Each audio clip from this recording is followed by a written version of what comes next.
Alrighty guys, real quick, this is a short video, so we got to do this quick. Guys, we're dealing with a ticking noise. Customer brought it in and says ticking. Guys, ticking noise is coming from one of the HVAC actuators, okay? Now, we got to find out which one, guys. Typically, it's coming from the recirc. So what you do is push the recirc button and you wait, okay?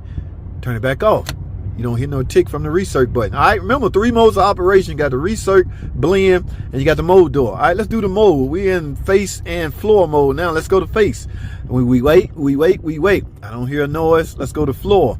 Do we hear the mode door making a noise when we go to floor? No. All right, so let's move up to the blend air door. That's this one right here. Right now we're in the full hot position. Let's simply go to cold. We wait. Uh-oh, I don't. Hey, there it is, guys.